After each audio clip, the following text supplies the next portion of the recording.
Good evening, ladies and gentlemen. We're so glad to welcome you as part of our community tonight. Please note that this webinar is being recorded and distributed live stream. If you, by entering this virtual meeting room, you give your consent to be recorded and distributed by Vienna Live with Simeon Morrow and other third parties. If you prefer to not be recorded, please go to the LinkedIn live video feed, the link to which has been placed in the chat room. Tonight, our featured guest is Sara Roversi, founding president of the Future Food Institute. Just yesterday, Sara was appointed commissioner of the Kofi Annan Commission on Food Security, KACFS. To whet our appetites, before welcoming Sara, I would like us to look at a highlight from pianist Omar Sosa's show. Without any knowledge that Sara would be coming on Vienna Live a week later, Omar explains the intersection of food and music.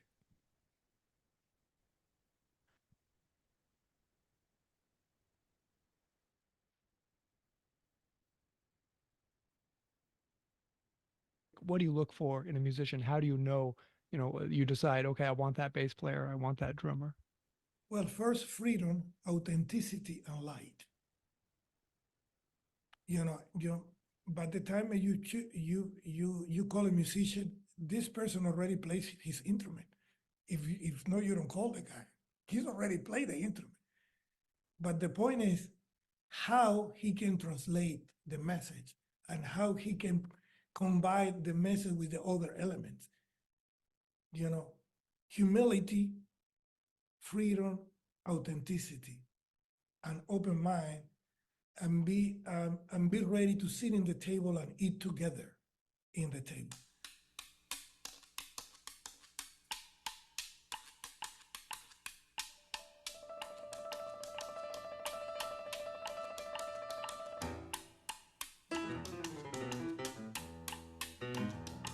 Basically, the track you put before, it was my first connection with the Kinawa tradition in Morocco.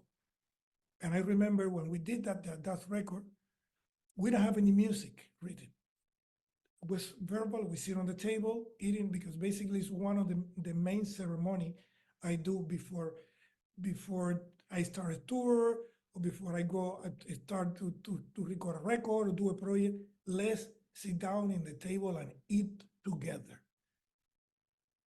Yeah, because food, in my opinion, is the bottom line of the humans. We are what we eat. And when you share a table with some people, you start sharing energy.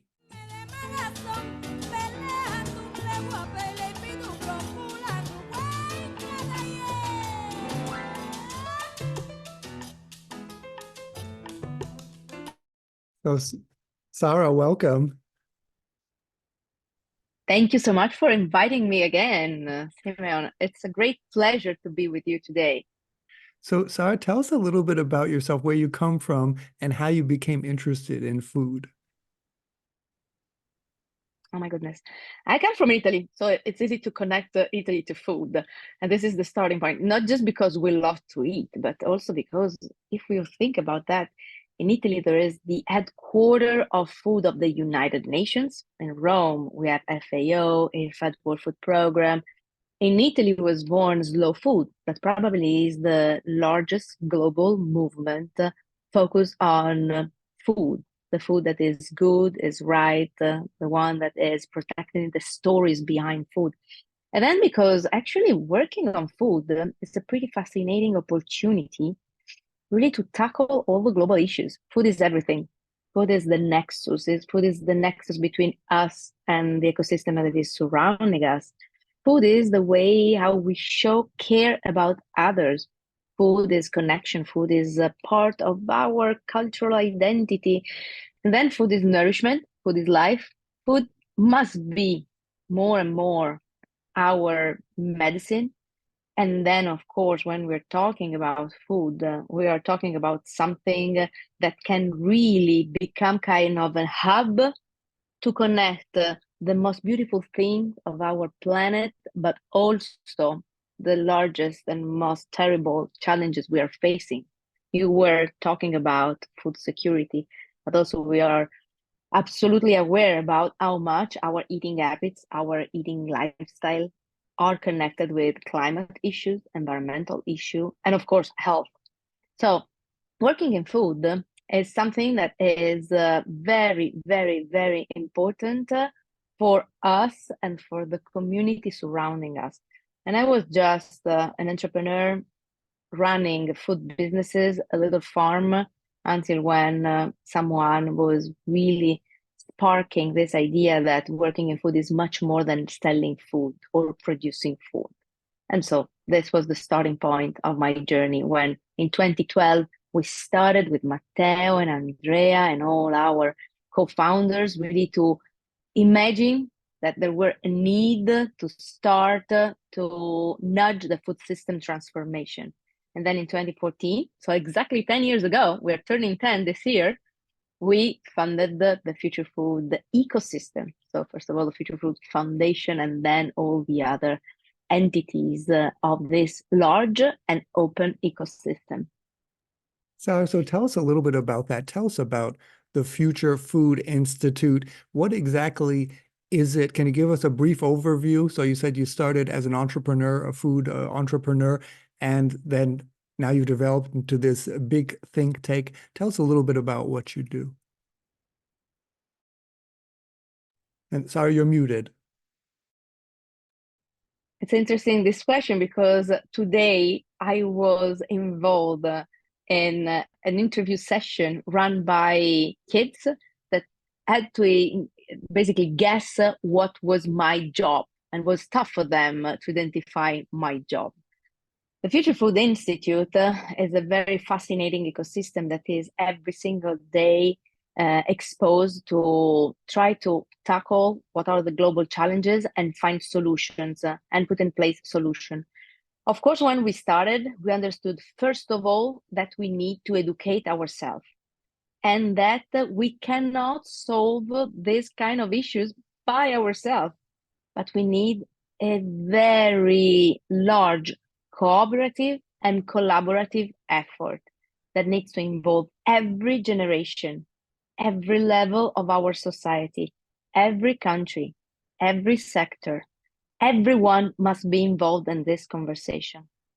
Of course, it's not so easy, also because if you deal with the startup world and investors, they always tell you that you need to select one and you have to scale up and you have to focus. We're focused, but actually we're focused to nudge the food system transformation. So of course, we need to embrace complexity and the systemic perspective. So when we started, we said, okay, first of all, we don't want to start a startup. We're not looking for VC that wants to scale up. We want to create really an ecosystem. An ecosystem that is something that is complex to manage, because to manage ecosystems, you need to be very generous, because an ecosystem needs constant fuel. It needs people that are keep connecting people, that are keep creating value out of the relationship, and of course, that are giving this kind of energy and prompt to keep going and finding what are the pain points. So we said, okay, we are going to have an ecosystem to manage and we need to start from knowledge. So we have an academy.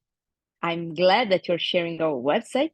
We have an academy and we work not only with schools, but we're training policymakers, industry leaders, young activists. We work with school deans. This is actually something that is involving everyone in our immersive bootcamps. Then, always in our knowledge side, we have some research initiatives. There are tons of incredible scientists doing research within the academic ecosystem at the global level. We run research that are very much embedded with communities. We run living labs. We want to practice, we want to study, we want to prototype. So we run living labs that are kind of fab labs. We want to act systems and change and find solutions together with the community. And this is our knowledge side, initiatives and academy. Then we have the living labs, the community side, events, hackathons, conferences, marathons, but living labs are our house. And later on, I'm gonna show you a little bit one of our largest living lab in a little video. Then we have the third part, that is innovation, R&D. Of course, what we are finding is something that is needed at every level. We are making innovation, working with public administration, territories, regions, cities, municipalities, unions, farmers, chefs, but also with the industries, with startups. And we are trying to connect all of those dots. And now I want to show you a very brief video, if I'm allowed to share. And actually, this video is basically something that is going to show you really how a living lab works. Our living lab is something that is pretty fascinating environment, and I'm showing you the living lab in Pollica. Why? The Future Food Institute. We have the word future in our DNA. It's going to start its global campus in a little village that is famous for its centenary people that seems stuck in 40 years back. Because basically we found out that Pollica was the epicenter of a philosophy that was born 3,000 years ago, so many years ago. The Greek philosopher Parmenides was starting, let's say, the Western way of thinking and the first medical school. And in the same place, there were the Salernitan Medical School that was established in the Middle Age, where the first doctor that was a woman, Trotula, was the first one. And in the same place, the two American scientists, Ansel and Margaret Keyes, came after the World War in the 50s. And then they decided to start their little house with a little garden. They called this place Minnelea. That was the crisis between Minneapolis and Elea Velia, the Greek city. And they created this team of scientists studying the Mediterranean diet, creating the first research that was a game-changing research in nutrition, the 7-country studies, and publishing a book, Eat Well and Stay Well, the Mediterranean Way. The first way in the 70s in which was featured Mediterranean diet was here in Pollica. I'm in Pollica now. And so basically I went there, I said, okay, these people are very healthy. They're turning 100, they're living alone, happy. Many of them never have been hospitalized in their entire life. And then I started looking around and I found out that the park of Cilento is holding now 1/3 of the biodiversity of the entire Mediterranean area. That over there are regenerative farmers since ever. And then you connect the number of biodiversity and regenerative farming. Interesting. And over there was born the first eco-region in the world. And in another very tiny city, there is the International Center of Global Ecoregions. And I started meeting farmers coming from Latin America, coming from Asia, coming from India, and sharing knowledge about Mediterranean diet, about regenerative farming, about sustainable way of fishing. And I said, okay, this is going to be the place where we are going to apply science. And you see now, science, technology, research, we're starting any kind of level of health. Humans' fertility connected with soil fertility. brain health, mental health, together with all the other parameters. And I started doing the reverse engineering of our centenarian, understanding that probably to build the future, we need to start from our roots. And so now the campus became a very innovative campus, working with centenarian, working with the farmers, working with the fishermen, working with the next generation, but also working with the national health system, working with startup, working with universities. And now we're training almost 2,000 people per year in the campus. We are hosting startup, and every single day there are people from around the world coming for basically learning about the integral ecological development model. And this is exactly what we're doing, implementing the integral ecological approach that was featured by Pope Francis in the Laudato Si, because we need to remind that integral ecological approach was featured by Pope Francis in the Laudato Si. And this is the framework. We need all to start from the political vision, then going back to what we conceive as a regenerative process, and then, of course, touching all the other dots. So human health, societal, say, development, social innovation, cultural pillar, and economical pillar. And Earth regeneration is part of all of this equation. So 6 pillars: political, ecological, human health, social, cultural, and economical balance. And this is actually what we're doing at the campus, where everyone can be involved. Wow. Youth, stakeholders of any kind of part of the world, and any kind of sector, because every sector is connected to food at the end. So, Sara, I don't know if there are any questions right now from any of our participants. Please feel free to write in the chat room or turn on your microphone to ask some questions. Sara just went over a lot of stuff. So please feel free if you have anything to ask right now about the Future Food Institute before we move on. My only question would be, Sara, how has this all sounds very nice. Sounds like some kind of recreating heaven on earth. How have your efforts been received? Have you met with a lot of rejection? I basically don't see obstacles as a negative thing.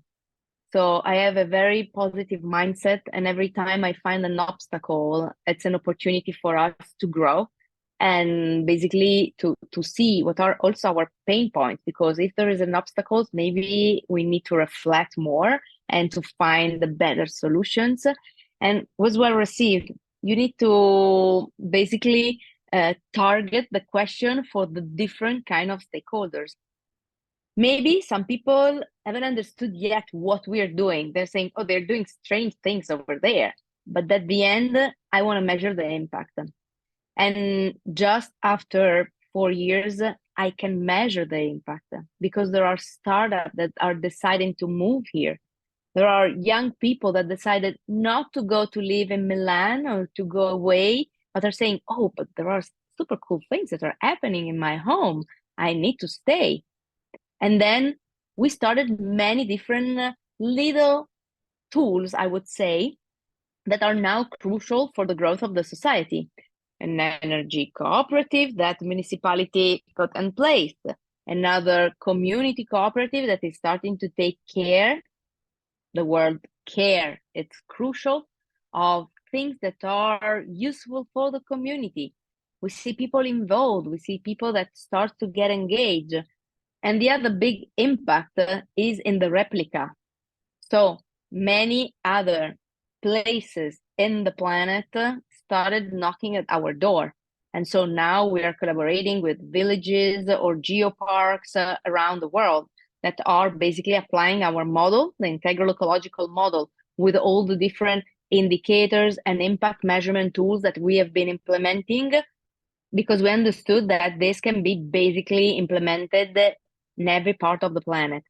Of course, I'm very fascinated about marginal areas. because I strongly believe that nowadays marginal areas are our treasure as a humanity. I come from a quite a big city, and I've been always I was living in New York. Our campuses are in Tokyo. We've been spending big time in San Francisco and Singapore, so super crowded places. I never have been in marginal areas. Of course, now I'm establishing the campus in a very marginal area, so I'm deeply connected with that. But while I started knowing better this community, I started also understanding that we people coming from big cities, we need this kind of places like oxygen. These places are the one that were able to preserve the living heritages, that were able to preserve biodiversities, that have good air to breathe, that have quality water. And we need that. We have been polluting the planet like crazy. And we need now to preserve these places and make them accessible. And so make sure that they're not going to be like our damaged environment, and that are going to be accessible to everyone. And start a regenerative process also in other places of the world. And this is happening. So we are now working both with other marginal areas that needs to implement this kind of tools to make what they have and what they've been holding accessible to their broader community. And on the other hand, we have big partners coming from megalopolis like Tokyo that wants to build the first regenerative neighborhood, maybe in front of Tokyo Station. So it's probably one of the crowdest places in the planet. Everyone knows the picture of Shibuya crossing, for example, with all the people crossing the world like crazy. They seems like little insects moving like crazy, and they want to build the first regenerative neighborhood. So, for example, we have our Japanese partners that are coming here very often. Tomorrow we have a big delegation from Japan, next month as well. And again, we started from education together. We started the journey while we are creating a living lab involving the local community, learning together with the community. And now they are implementing the technical tools and they're starting regenerative processes. Wow. It's a long-term journey. So this is not going to be a short-term solution. And we have to have it very clear on mind, because short-term solutions are not going to be the one that are going to help us. But we also know that we don't have time, because the global challenges we are facing are growing and growing. And so we need to start as soon as we can to change our lifestyle.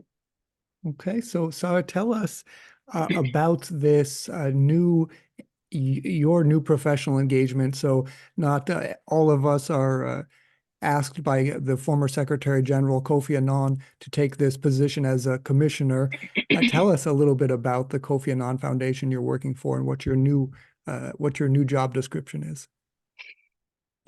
Lisa, this is a super new thing because it happened yesterday, so you were super updated.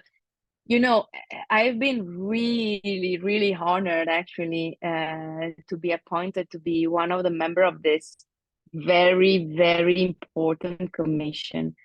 And sincerely speaking, I just came back from Geneva yesterday night, and it's been really interesting to see how deep is going to be the work we are going to do and researching the best practices, because there are many best practices around the world of successful projects that have been solving the issue of food security, but not only that, so approaching the topic from a systemic perspective. We have been debating a lot with the commissioner, and actually our job is just starting now. For sure, we have a big responsibility, and it's going to be a very tough job, because the solutions need to be still found, and the solution needs to be a systemic solution. So this is going to be challenging, because until now, no one has been able to solve this huge, never-ending issue. Probably we have been always trying to find the solutions in the short term, so we need to feed them because they're starving. Very simple. We need probably also to start to have a longer vision that is going to require many efforts from every stakeholder. Probably, again, we always thought that was someone else's responsibility. It is the responsibility of the government, it's the responsibility of the UN, it's the responsibility of the region. It's not just their responsibility. So Sara, personally believe that everyone has his little stake of responsibility, whoever is our own role within the society. And so we are gonna, first of all, learn. We want to find data because without data, we cannot be accountable. So we need to understand what's the starting point. And we're gonna work with all the different stakeholders. We strongly believe that we need to engage youth, involve youth, not just in the conversation, but also in the action. And we need to have women more and more as part, again, of the conversation and at the action, at the governance, at the leadership, and so on, because we strongly believe that those elements are absolutely fundamental to tackle this issue in the proper way. So Hey, actually, we just started, but I also feel that it's a very, very big responsibility that we have. And I'm very, in one hand, excited. On the other hand, I really would love to say give all of our support as a future food ecosystem, really to help this incredible organization, this incredible network, really maybe to touch ecosystems that in the past were not part of the conversation. And I think that I can bring this different perspective. And I, of course, told to the entire coalition that we would love to support as much as we can all of that. And probably, I don't know, probably they saw what we have been doing until now. And this is really the approach they wanted to put in place. For example, this coalition, as you have seen, is involving high-level stakeholders, former Secretary General of UN entities, former prime ministers, but also an incredible innovator and startupper from Brazil, as involving me, that I am a kind of a strange element connecting all the different ecosystems. And then David Navarro, bright mind and a big connectors. He has been doing incredible things with his food system dialogues, and of course Agnes Kalibata as well, because she has been one of the powerhouse within the food system summit. So I think that they have been putting together a very nice diversity of brains and people that really want to try to change the status quo, or at least give their contribution. The president of the Kofi Annan Foundation defines us a community of care. So we are a team of carers. And of course, this is for sure something that I feel so much. Sara, so tell us now your final thoughts. What do you wish all of us the next time we eat a meal? What would you like us to think about? Oh, it's amazing because we are lucky. We are lucky enough that we can eat some of them multiple times in a day. And every single bite, it's an opportunity. It's an opportunity to celebrate our past and celebrate our heritages, our say traditions, our culture. It's an opportunity to celebrate the present. You never have to eat alone. Eating alone, it's a bad thing. Every time you need to start to think that it's an opportunity, the fact of sharing a meal, talking with someone during a meal, offer a meal, and prepare a meal for someone. So I know that in our society, we are going fast, we are eating while we're running, taking the flight, taking a train, but it's important to sit, to eat slowly, to share the meal with someone, because you're celebrating your community by sharing the meal. And of course, every single bite is connecting us to our future, because every time we're eating, let's start guessing from where this food is coming from. Who's feeding this field? Who's farming? Who, from where? How many miles has been doing? Why am I eating cherries in winter? I don't need to eat cherries anymore in winter. I'm gonna eat cherry when it's the season. And So it's really a responsibility. And I know that we don't have time, but every single bite is a pace to build a better future. Okay, so we have a question from E. Carney. Hi, E. Carney.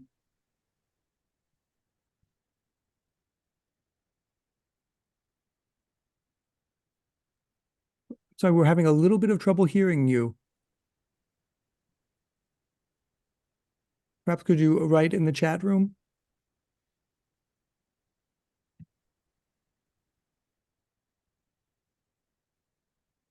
Okay, well, I guess we will have to continue on. So I want to see how can we stay in touch with Sara? And so here is her, first of all, here's the Future Food Institute. The Future Food Institute website, futurefoodinstitute.org. And Sarah, people can reach out to you through this website? Absolutely, yes. Then, of course, I'm active on LinkedIn, Instagram, Facebook, and so on. So, of course, reach out to me. And then it's Sara.Roversi at futurefoodinstitute.org. So my email is absolutely accessible to everyone. But also, I invite you to connect, come in Pollica, come and visit us, join our boot camps, be part of this movement. This is an open platform, and I invite you all to be part of this movement. This is the easiest way. And there is something to do and a program for everyone. We don't care about age, we don't care about language, and we don't care about from where you're coming from. This is really a global issue to solve the food system challenges. And of course, this needs to involve everyone. What a lovely invitation to Italy, then to Pollica. I wait for you in Pollica, Simeon, now. So thank you. So feel free to reach out to Sara. And also I wanted to say we also have here the Kofi Annan Foundation website, which is simply kofiannanfoundation.org. So you can learn more about what Sara is doing. So thank you so very much to Sara Roversi. Thank you so much, Simeon. It's always amazing to connect with your community.